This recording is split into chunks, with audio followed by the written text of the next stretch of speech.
Brown v. Board of Education came about as a result of the decision from the Supreme Court case Plessy v. Ferguson. Plessy v. Ferguson upheld the constitutionality of racial segregation in public facilities as long as the facilities were separate and equal in quality. However, many public institutions, specifically schools, were segregated but far from equal. Oftentimes, schools with people of color were under-resourced, while schools with white children were highly funded. This prompted people to take action for change and desegregate educational facilities for the purpose of providing equal opportunities to children of all races.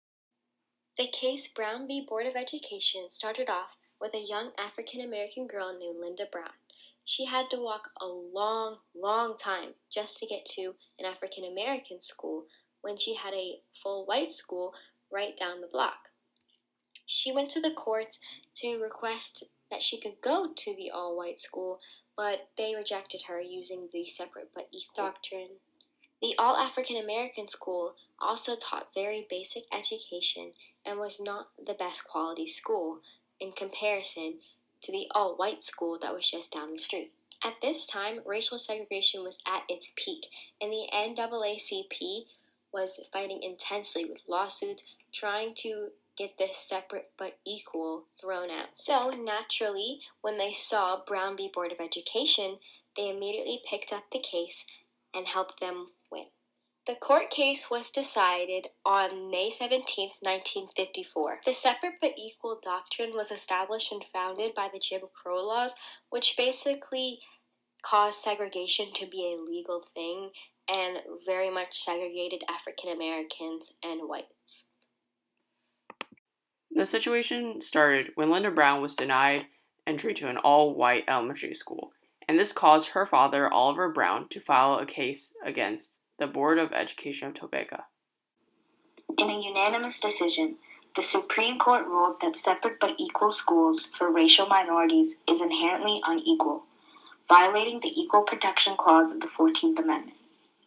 This landmark decision overturned Plessy v. Ferguson, which established the idea of separate but equal.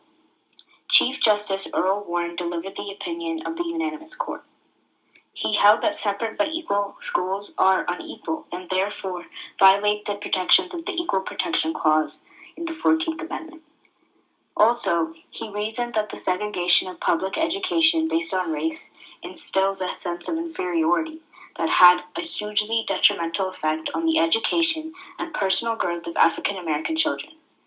He based much of his opinion on information from social sciences, rather than court precedent. The decision also used language that was accessible to non-lawyers, because he felt that it was necessary for all Americans to understand the logic of the case. The Supreme Court held that separate but equal facilities are inherently unequal and violate the protections of the Equal Protections Clause of the 14th Amendment. The court reasoned that the segregation of public education based on race instilled a sense of inferiority that had a hugely detrimental effect on education and the personal growth of African American children. After the case of Brown v. Board, there were still concerns with Black people going to all-white schools, which led to Little Rock 9 and eventually the integration of all schools.